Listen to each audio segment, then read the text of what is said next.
Media మిత్రులకు నమస్కారం. రిజర్వేషన్ల పరిరక్షణ సమితి వ్యవస్థాపకులు డాక్టర్ పోతుల నాగరాజు. దేశంలో బహుజనవాదుల్ని అన్ని రంగాల్లో మట్టి కరిపించేటువంటి కుట్ర జరుగుతూ ఉంది. బహుజన శక్తుల్ని అధికారానికి దూరం చేస్తూ ఉన్నారు, అభివృద్ధికి దూరం చేస్తూ ఉన్నారు. ప్రభుత్వం కల్పించినటువంటి సంక్షేమాన్ని కూడా ఆ వర్గాలకు దక్కకోకుండా అన్ని పార్టీల్లో ఉన్నటువంటి మనువాద శక్తులు, వారు కమ్యూనిస్ట్ పార్టీలో ఉండొచ్చు, కాంగ్రెస్ పార్టీలో ఉండొచ్చు, బీజేపీలో ఉండొచ్చు, తెలుగుదేశంలో ఉండొచ్చు, వైఎస్ఆర్సీపీలో ఉండొచ్చు. వీరి అజెండా మాత్రం దేశంలో 85% ఉన్నటువంటి బలహీన వర్గాల్ని, దళితుల్ని, గిరిజనుల్ని, మైనార్టీల్ని ఉక్కు పాదంతో అణిచివేసేటువంటి కుట్ర జరుగుతూ ఉంది. మేల్కొనాలా అని చెప్పి బహుజన సమాజానికి రిజర్వేషన్ల పరిరక్షణ సమితి పిలుపునిస్తా ఉంది. ఎందుకంటే మీరు చూసింటారు, భారతీయ జనతా పార్టీ మనుగడను, మనువాదుల కుట్రలను 1990లోనే పసిగట్టి ఆ రోజు ఓబీసీ రిజర్వేషన్లకు కేంద్ర ప్రభుత్వం విపి సింగ్ గారు శ్రీకారం చుడితే వాటిని అడ్డుకునేటువంటి కుట్రకు భారతీయ జనతా పార్టీ, ఆర్ఎస్ఎస్, విశ్వ హిందూ పరిషత్తు చేసినటువంటి ప్రయత్నాల్ని అడ్డుకొని ఆ రోజు రథయాత్రను, అద్వానీ గారి రథయాత్రను ఆపినటువంటి దమ్మున్నటువంటి నేత లల్లు ప్రసాద్ యాదవ్ గారు. ఆయన బహుజన సమాజానికి ఎంతో మేలు చేశారు. ఈరోజు ఆయనని అధికారం నుంచి దూరం చేసేటువంటి కుట్రలో కాంగ్రెస్ పార్టీలో ఉన్నటువంటి మనువాదులు, కమ్యూనిస్ట్ పార్టీలో ఉన్నటువంటి మనువాదులు, భారతీయ జనతా పార్టీలో మనువాదులు, జేడీయూలు వీరంతా కలిసి ఎన్నికల కమిషన్ కూడా ఆ కుట్రలో భాగస్వామ్యం.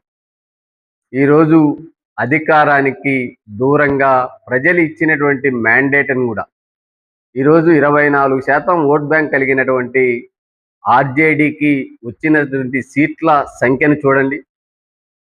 7% వచ్చినటువంటి ఓట్లు పార్టీకి వచ్చినటువంటి సీట్ల సంఖ్యను చూస్తే మొత్తం దేశంలో ఏ రాష్ట్రంలో జరిగినటువంటి కుట్ర బీహార్లో అమలు చేయడానికి భారతీయ జనతా పార్టీ, ఆర్ఎస్ఎస్ మనువాద శక్తులు ఐక్యమయ్యారు అనేటువంటి సందర్భాన్ని మీకు తెలియజేస్తూ, ఇది రాజ్యాంగ విరుద్ధమైనటువంటి ఎన్నికల ప్రక్రియ. ఎందుకంటే ఒక 3 ఎగ్జాంపుల్స్ మీ ముందు ఉంచుతానా. ఎన్నికల నోటిఫికేషన్కు సన్నాహాలు జరిగేటువంటి సందర్భంలో దాదాపు 85 లక్షల ఓట్లను సవరణ పేరుతో మైనార్టీలకు, దళితులకు, బలహీన వర్గాలకు చెందినటువంటి ఓట్లను తొలగించినటువంటి పరిస్థితి భారతీయ జనతా పార్టీకి అనుకూలంగా ఒక ఎన్నికల కమిషన్ పనిచేయడం అనేటువంటిది దుర్మార్గమైనటువంటి చర్య.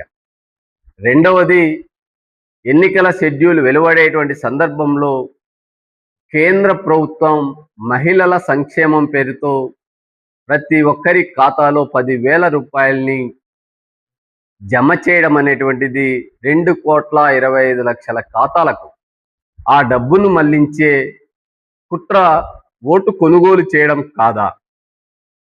ఇంకా మూడవది, ఈరోజు ఎన్నికలు జరిగినటువంటి ఎన్నికల ముందు తరువాత మొత్తం ఉన్న ఓటర్ లిస్టులో 65% పోలింగ్ జరిగితే 110% ఓట్లు పోలైనట్ల ఆఫ్టర్ ఎలక్షన్స్ లెక్క తేలుతా ఉంది. ఇన్ని అవకతవకలు జరుగుతున్న ఒక రాష్ట్రంలో బలమైనటువంటి శక్తులు అధికారాన్ని అడ్డం పెట్టుకొని, ఒకవైపు కేంద్ర ప్రభుత్వ నిధులు, ఆర్ఎస్ఎస్, విశ్వ హిందూ పరిషత్, దేశంలో ఉన్నటువంటి భారతీయ జనతా పార్టీని ఒక రాష్ట్ర ఎన్నికల్ని నిర్వహిస్తే ఎన్నికల కమిషన్ స్వతంత్రంగా, నిష్పక్షపాతంగా వ్యవహరించినటువంటి దాఖలాలు ఇక్కడ లేవు. దీనందరికీ కారణం లల్లు ప్రసాద్ యాదవ్ గారి కుటుంబాన్ని అక్కడ ముఖ్యమంత్రి కాకుండా అడ్డుకట్ట వేయడమే Bharatiya Janata party agenda, RSS agenda, Vishwa Hindu పరిషత్ అజెండా. వీరి అజెండాని రాజ్యాంగబద్ధంగా స్వతంత్ర ప్రతిపత్తి కలిగినటువంటి ఎన్నికల కమిషన్ అమలు చేయడం అనేటువంటిది ఇంతకంటే దుర్మార్గం ప్రపంచంలో ఏ ప్రజాస్వామ్య దేశంలో లేదు అని చెప్పి ఆ ఎన్నికలను రద్దు చేస్తూ రాష్ట్రపతి పాలన నిర్వహించి తిరిగి ఎన్నికలను నిర్వహించాలా అని చెప్పి రిజర్వేషన్ల పరిరక్షణ సమితి కేంద్ర ప్రభుత్వాన్ని డిమాండ్ చేస్తా ఉంది. ఇది అప్రజాస్వామికం. ఎందుకంటే ఒకవైపు రాహుల్ గాంధీ గారేమో జనాభా నిష్పత్తి ప్రకారం వాటా కావాలంటారు, బహుజనులకు అధికారంలో భాగస్వామ్యం కావాలంటారు. ఈరోజు కేంద్ర వ్యవస్థలన్నీ కూడా అదాని, అద్వానీ, అంబానీ ఇలా మోడీ, అమిత్ షా కనుసన్నల్లో నడుస్తున్నాయి అంటున్నాడు. కానీ ఆయన కింద పనిచేసేటువంటి కేసీ వేణుగోపాల్ గారు కావచ్చు, లేదా సిడబ్ల్యూస్ కావచ్చు, ఎవరైతే బ్రాహ్మణ మనువాద శక్తులు ఉన్నారో బీహార్లో ఆర్జేడీని అధికారం అందలం ఎక్కకోకుండా కుట్ర పన్నేటువంటి ప్రయత్నం కూడా జరుగుతోంది. అది కమ్యూనిస్ట్ పార్టీల్లో ఉన్న వాళ్ళు, కానీ పార్టీలు అజెండా వేరు, కుల అజెండా వేరు.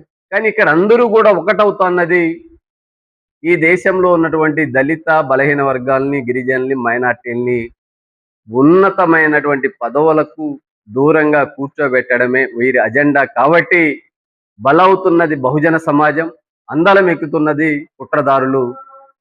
అర్థం చేసుకొని వారి కుట్రలను ఛేదించాలని చెప్పి దేశవ్యాప్తంగా బీసీ, ఎస్సీ, ఎస్టీ, మైనార్టీ, బహుజన బిడ్డలకు రిజర్వేషన్ల పరిరక్షణ సమితి పిలుపునిస్తూ బీహార్ ఎన్నికలను రద్దు చేయాలని, రాష్ట్రపతి పాలన నిర్వహించాలని, తిరిగి ప్రజాస్వామ్యబద్ధంగా ఎన్నికలు జరిపి ప్రజల మ్యాండేట్ని ఎన్నికల ముందు సవరణ పేరుతో తొలగించినటువంటి ఓట్లను యథావిధిగా అమలు చేసి ప్రజాస్వామ్యబద్ధంగా, రాజ్యాంగబద్ధంగా ఎన్నికలు జరిపి నిజమైనటువంటి ఫలితాన్ని చూడాలని చెప్పి డిమాండ్ చేస్తాం.